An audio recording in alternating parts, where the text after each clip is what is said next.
Bem-vindos ao nosso canal. Hoje vamos explorar um dos casos de assassinato mais enigmáticos e aterradores da história moderna. O massacre de Hinterkaifeck. Uma história real que se desenrolou na sombria Baviera, Alemanha, em 1922, e que até hoje deixa um rastro de mistério e terror. Prepare-se para mergulhar em uma narrativa cheia de suspense, detalhes perturbadores e perguntas sem resposta que continuam a assombrar os investigadores e curiosos até hoje. Hinterkaifeck, uma pequena fazenda localizada a cerca de 70 quilômetros ao norte de Munique, na região da Baviera, era uma propriedade isolada cercada por campos agrícolas e florestas densas. A fazenda consistia em uma casa principal, uma pequena casa de criados e diversas dependências agrícolas.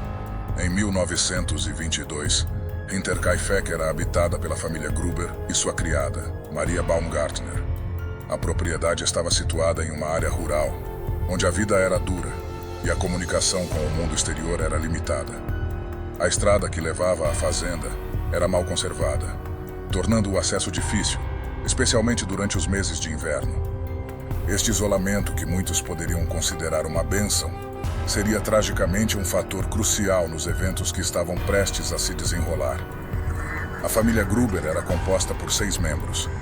Andreas Gruber, o patriarca de 63 anos, sua esposa, Cecília, de 72 anos, seus 3 filhos, Cecília, de 14 anos, Victoria, de 7 anos, e Joseph, de 6 anos, e a neta Cecília, de 2 anos. Além deles, a família havia recentemente adotado uma criada, Maria Baumgartner, de 44 anos, que pouco tempo antes havia chegado à propriedade para ajudar nas tarefas diárias. Andreas Gruber era um fazendeiro experiente, respeitado na comunidade local por seu trabalho árduo e dedicação à terra. Cecília, sua esposa, era uma mulher de poucas palavras, mas cuja presença transmitia uma força silenciosa.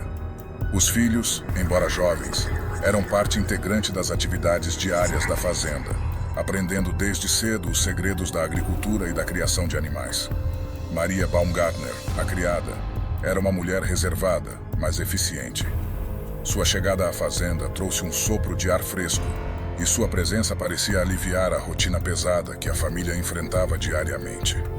Nos meses que antecederam os trágicos eventos de março de 1922, a fazenda Hinterkaifeck começou a apresentar uma série de fenômenos inexplicáveis que aumentaram a tensão entre os membros da família e a criada. Segundo relatos, havia constantes barulhos de passos no sótão, mesmo sabendo que não havia ninguém lá. Andreas Gruber inicialmente descartou isso como imaginação dos jovens, mas os sons persistiram, muitas vezes durante a noite, interrompendo o sono da família.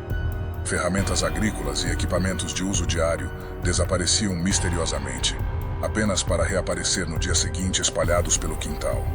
Essa desorganização incomum começou a preocupar Andreas, que dependia dessas ferramentas para o sustento da fazenda.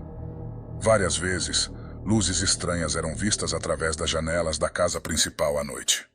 Certa ocasião, uma cabra da fazenda foi encontrada morta de maneira igualmente inexplicável, levantando suspeitas de que algo sinistro estava acontecendo. Maria Baumgartner relatou sentir uma presença constante na casa, como se alguém a observasse. Ela descreveu ver sombras se movendo pelos corredores e ouvir vozes sussurrando seu nome. Esses relatos deixaram a família ainda mais apreensiva, criando um ambiente de medo e desconfiança. À medida que os meses passavam, a atmosfera em Hinterkaifeck se tornava cada vez mais opressiva. Andreas Gruber, tentando racionalizar os eventos, começou a sentir uma crescente inquietação. As noites eram perturbadas por ruídos estranhos e a sensação de estar sendo observado. Cecília, a filha mais velha, desenvolveu um comportamento mais introvertido, enquanto Victoria e Joseph mostravam sinais de ansiedade. Maria, a criada, tentava manter a calma e a normalidade, mas a tensão constante começava a afetar sua saúde mental. Ela relatou que, às vezes, acordava no meio da noite e via figuras indistintas olhando pela janela, desaparecendo tão rapidamente quanto apareciam. O isolamento da fazenda intensificava esses sentimentos.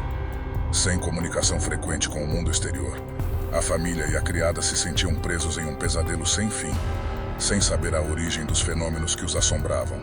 Na noite de 31 de março de 1922, tudo mudou de forma irrevogável. Andreas Gruber acordou no meio da noite, inquieto com os sons persistentes que perturbavam seu sono. Decidiu descer as escadas para investigar, mas ao chegar à sala principal, percebeu algo estranho. A casa estava mais silenciosa do que o habitual, e as portas estavam trancadas por dentro. Algo incomum, já que a família era habituada a abrir as portas para a ventilação noturna. O patriarca, preocupado, decidiu deixar a casa para investigar o que estava acontecendo fora.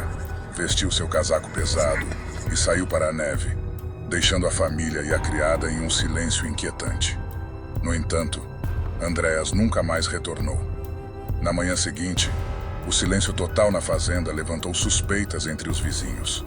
Tradicionalmente, a fazenda era movimentada desde o amanhecer, com trabalhadores cuidando dos animais e das plantações. A ausência de sinais de atividade chamou a atenção da comunidade local, que decidiu investigar. Ao chegarem à fazenda, os vizinhos encontraram uma cena de horror inimaginável. Todos os membros da família Gruber e Maria Baumgartner estavam mortos. As vítimas haviam sido brutalmente assassinadas com facões, de maneira extremamente violenta e metódica. O local mostrava sinais de luta, mas estranhamente, não havia sinais claros de arrombamento ou entrada forçada. A propriedade estava marcada por um silêncio sepulcral, quebrado apenas pelo som do vento que soprava através das janelas quebradas e das portas trancadas. O frio da noite anterior deixava os corpos congelados, evidenciando a violência dos assassinatos. A investigação inicial revelou uma cena de caos controlado. Os corpos estavam posicionados de maneira estranha, como se os assassinos tivessem planejado cada movimento meticulosamente. Andreas Gruber, o patriarca, foi encontrado em seu quarto, com ferimentos profundos e sinais de luta. Cecília, a matriarca, estava no piso da sala principal, cercada por móveis danificados. As crianças, Cecília, Victoria e Joseph, estavam dispersas pela casa, cada uma com sinais de violência extrema. Maria Baumgartner, a criada, foi encontrada no sótão, um local que já havia sido assombrado por passados ruídos inexplicáveis. Seus ferimentos sugeriam que ela também foi vítima de uma fúria incontrolável. O facão, a arma do crime, estava deixado no local, indicando que os assassinos preferiram deixar o símbolo de sua brutalidade para trás. As pegadas encontradas no chão levavam até a fazenda, mas não saíam de lá, como se os assassinos tivessem desaparecido no ar. A polícia local iniciou uma investigação meticulosa, mas logo se deparou com uma série de pistas que mais confundiam do que ajudavam a elucidar o caso. A comunicação com a fazenda havia sido interrompida dias antes do massacre, sem explicação plausível. O telefone estava ligado, mas ninguém conseguia entender o que estava acontecendo do outro lado da linha. As pegadas encontradas no local levavam para dentro da fazenda, mas não havia nenhuma que saísse. Isso sugeria que os assassinos poderiam. As ferramentas agrícolas desaparecidas e reaparecidas, agora espalhadas pelo quintal, indicavam que algo ou alguém estava mexendo nos pertences da família antes do massacre. Embora os sinais de luta fossem evidentes, não havia um motivo claro para tamanha violência. Andreas Gruber era um homem respeitado e amado pela comunidade, sem inimigos aparentes. A ausência de sinais de arrombamento levantava a hipótese de que os assassinos conheciam bem a fazenda e sabiam como entrar e sair sem deixar rastros. Diante da falta de evidências claras, várias teorias emergiram para tentar explicar o que havia acontecido em Hinterkaifeck. Alguns acreditavam que se tratava de um crime comum, talvez uma briga que saiu do controle ou uma vingança pessoal. No entanto, sem suspeitos ou motivos claros, essa teoria parecia frágil. A brutalidade do massacre levou alguns a especular sobre a possibilidade de rituais satânicos ou práticas ocultistas. No entanto, não foram encontradas evidências que sustentassem essa hipótese. Outra teoria sugeria que o assassino poderia ter sido um vizinho ou alguém da comunidade que conhecia bem a família Gruber. No entanto, nenhum suspeito foi identificado. Dada a série de eventos estranhos antes do massacre, alguns sugeriram que forças sobrenaturais poderiam estar envolvidas. Essa teoria, embora fascinante, carecia de provas concretas. Houve também a especulação de que alguém dentro da família, possivelmente afetado por estresse ou outra condição mental, poderia ter cometido os assassinatos. Contudo, não há evidências que apoiem essa possibilidade. A investigação oficial nunca conseguiu resolver o mistério de Hinterkaifeck. Diversas diligências foram realizadas, testemunhos foram coletados e pistas foram seguidas, mas nada levou a uma conclusão definitiva. Com o passar dos anos, o caso se tornou um dos mais famosos mistérios não resolvidos da Alemanha. Vários investigadores e criminologistas renomados tentaram decifrar o enigma, mas cada nova teoria apenas adicionava camadas de complexidade à história. Documentos foram reabertos, entrevistas com testemunhas foram realizadas e novos métodos forenses foram aplicados. Mas o verdadeiro motivo e a identidade dos assassinos permaneceram ocultos nas sombras do passado. O massacre de Hinterkaifeck teve um impacto profundo na comunidade local. A fazenda, que antes era um símbolo de trabalho duro e estabilidade, tornou-se um lugar de medo e superstição. Histórias de assombrações e aparições começaram a circular, alimentando ainda mais o mistério. As famílias dos Gruber e de Maria Baumgartner sofreram profundamente com a perda trágica. A comunidade, abalada pela brutalidade do crime, tornou-se mais unida, mas também mais cautelosa, com vizinhos desconfiançosos e um medo constante do desconhecido. O legado de Hinterkaifeck perdura até hoje. A fazenda, agora abandonada, atrai curiosos e entusiastas de histórias de terror, que visitam o local em busca de evidências sobrenaturais, ou simplesmente para sentir a atmosfera pesada do passado. Documentários, livros e estudos acadêmicos continuam a explorar o caso, mantendo vivo o interesse e a perplexidade sobre o que realmente aconteceu naquela noite fatídica. Ao longo dos anos, surgiram algumas revelações que adicionaram novas perspectivas ao caso de Hinterkaifeck. Décadas após o massacre, alguns documentos foram encontrados na fazenda, incluindo diários pessoais de Andreas Gruber e correspondências que sugeriam conflitos internos na família. No entanto, muitos desses documentos foram perdidos ou danificados, impossibilitando uma análise completa. Alguns vizinhos relataram ter visto estranhos comportamentos nos dias anteriores ao massacre, incluindo a presença de um homem desconhecido na fazenda. No entanto, a identidade desse homem nunca foi confirmada, e as descrições eram vagas demais para serem úteis. Com o avanço da tecnologia forense, tentativas foram feitas para reexaminar as evidências físicas, como as pegadas e os objetos deixados na cena do crime. Apesar de algumas pistas terem sido reveladas, nenhuma delas levou a uma identificação definitiva dos assassinos. Recentemente, alguns teóricos sugeriram que o massacre poderia ter sido resultado de uma epidemia de violência psicótica, ou mesmo de fatores ambientais, como o envenenamento por monóxido de carbono devido a problemas na ventilação da casa. Contudo, essas teorias carecem de evidências concretas para serem confirmadas. Uma das pistas mais intrigantes do caso de Hinterkaifeck são as pegadas encontradas na fazenda. Na cena do crime, foram identificadas pegadas que levavam até a fazenda, mas não havia nenhuma que saísse de lá. Esse fenômeno sugere a possibilidade de um ou mais assassinos entrarem na propriedade e desaparecerem de maneira inexplicável. Especialistas analisaram as pegadas para determinar se poderiam indicar a presença de mais de uma pessoa. Alguns sugerem que poderiam ter sido deixadas por dois assassinos, enquanto outros acreditam que uma única pessoa com pernas geminadas ou alguma condição física peculiar poderia ser responsável. Apesar dos esforços, as pegadas não corresponderam a nenhum morador conhecido da região, e nenhuma evidência de calçados foi encontrada que pudesse identificar os assassinos. Essa discrepância apenas aprofundou o mistério, levantando mais perguntas do que respostas. O isolamento extremo da fazenda Hinterkaifeck desempenhou um papel significativo na tragédia. Sem fácil acesso à ajuda externa, a família estava vulnerável a quaisquer ameaças, sejam elas humanas ou naturais. Esse isolamento também dificultou a comunicação com as autoridades e a coleta de informações sobre os eventos que levaram ao massacre. As condições climáticas severas da região, especialmente durante o inverno, complicavam ainda mais a situação. A neve e o gelo podiam dificultar a fuga dos assassinos ou a chegada de ajuda para a família. A falta de interação frequente com a comunidade aumentava a sensação de vulnerabilidade. A família dependia da fazenda não apenas para seu sustento, mas também como seu único elo com o mundo exterior.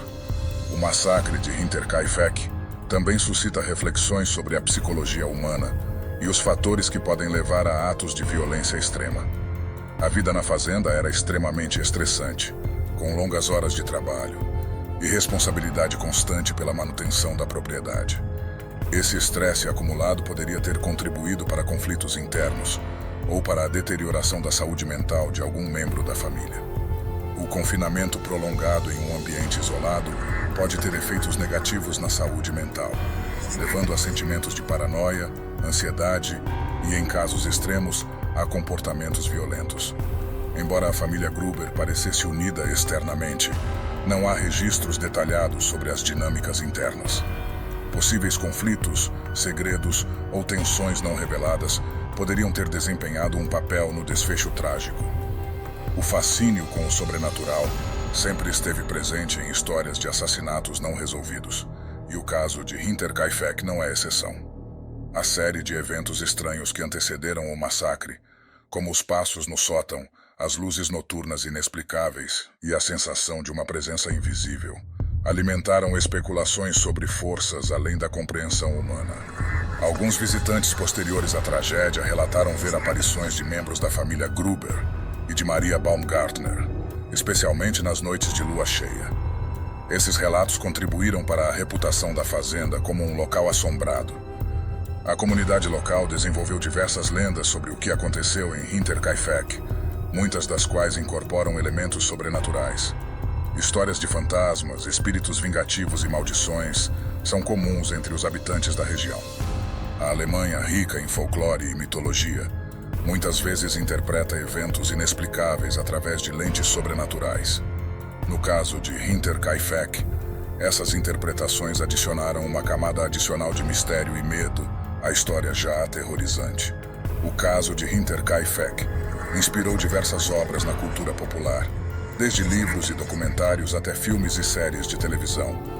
A natureza enigmática do massacre, combinada com os elementos de mistério e horror, tornou-o um tema atraente para criadores de conteúdo e artistas.